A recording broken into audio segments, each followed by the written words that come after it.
I'm back again doing Yu-Gi-Oh! Dual Transer duels, and I'm playing Heart of the Underdog EXODIA, and I open Heart of the Underdog, so it's looking like a pretty good start so far. I am not too upset about it. Basically, you're going to draw. I could draw into EXODIA on my next turn, easily. I only have, three cards left in the deck that aren't normal. Which means, unless I draw those, I'm going to keep drawing until I draw one of those. If that makes sense. So I could draw one card next turn, or I could draw 34 cards. 31 cards, so to speak. No! No! He gets the snipe hunt. You scrub. The one of.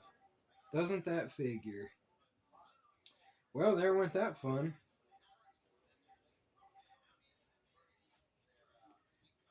I was wanting to play solitaire. I don't know what this guy's doing.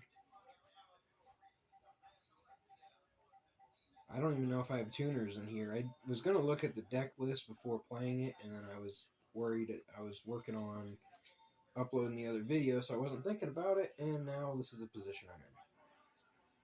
So I didn't get to see. I think there's only that little, aqua monster or whatever, that level 2 synchro, or tuner. There's, Flambeau Guard, I guess. I forget what all. There's not a lot. There aren't too many, for sure. Okay, so Stratos, you can't even get over me unless you have another card. Cool, cool. Okay, so I would have drawn 2 for sure already. 2 more on top of my draw, that's what I'm saying. I like this deck a lot more after Pendulums and Xyz come out, specifically. And then I reckon Lynx. I never really played it with Lynx. But, yeah. That's kind of the situation, because now these 2 monsters would go off for an Xyz, and I could plus go into some other options. Otherwise, we're just going to sit here and see who can get over who. Not really going to draw into too many bricks, I would hope. Okay, I wouldn't have stopped drawing yet. Alright, you got the morphing jar that ends the duel.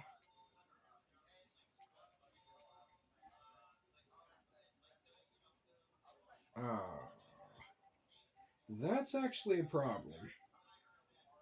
Because I don't have a monster over 2,000 in the main deck that I know of.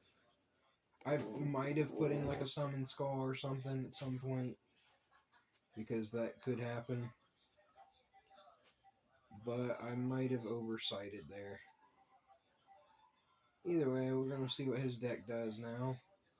Is it absolute? Oh, no, not absolute.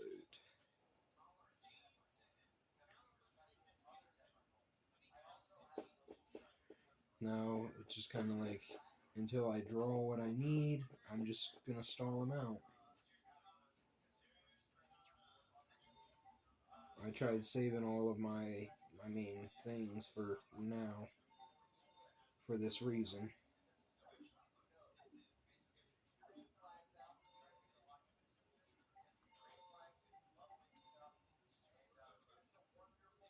Oh yes, so fun.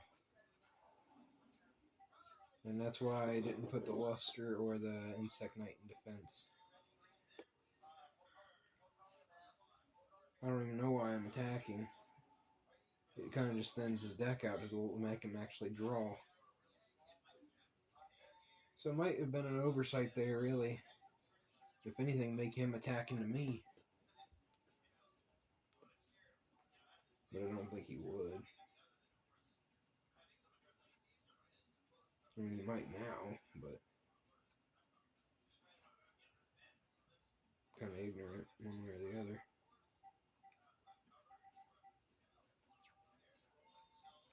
Another Insect Knight. Still haven't drawn a card that would have stopped me from drawing, so I definitely would have drawn about 5 or 6 cards for sure. And that's all fine and good.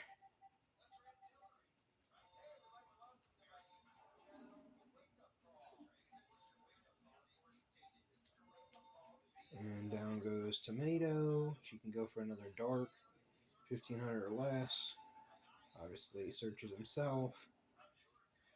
Can we get rid of you, Meanie? And we can be done with this whole situation of attack, attack, attack, attack. The problem is Absolute can go to grave and blow up the board regardless, even if I have a way to get him off the board. If I can bounce, what is it? It just says if it leaves the field.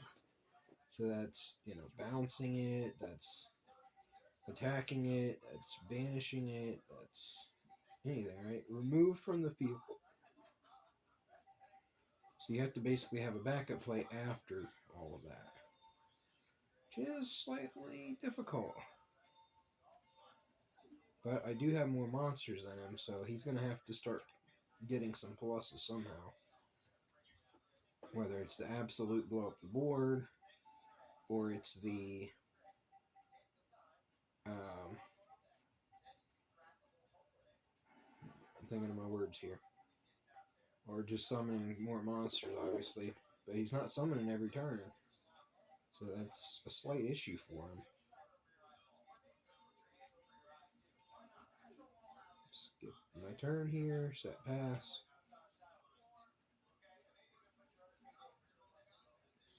At least Absolute Zero can only is the only one that can attack over these so far for a normal summon, likely. But cards like Snipe Hunter and whatnot kind of gets him around that. You know, obviously there's no Brilliant Fusion. You can't really play, you know, Brilliant Fusion, Seraph Knight, which also lessens your part of the underdog idea anyways. I want to see how many cards I would have had for this, how many draws. Now I have to actually start playing, I reckon, again, because he set one, and I don't want all this back row going off here.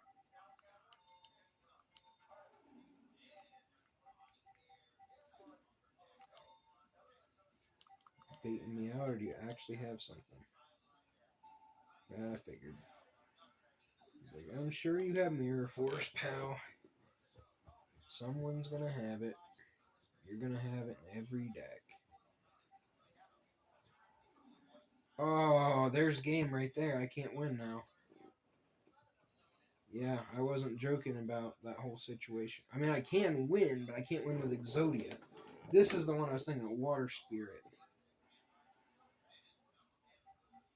Well, you don't want to attack with Morphing Jar and take, 1400 damage?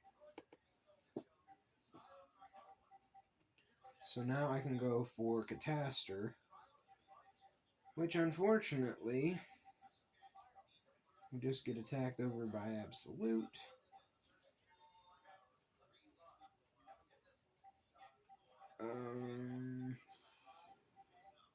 That's my option for level 5s, and I don't know that I have a way to stop Absolute from attacking.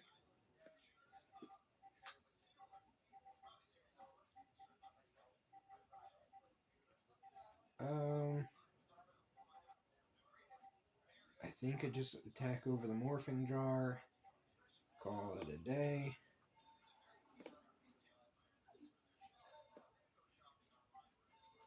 Call it a turn, really. Take 1200 if it goes through. Drop him to 18. I've got more points. He's under 2000.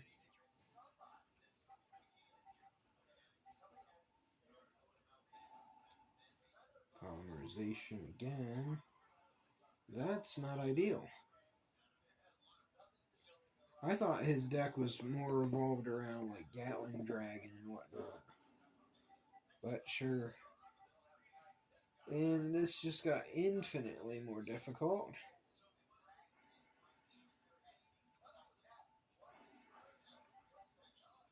Theoretically, if I could get a monster that could get over this guy, but I don't have one.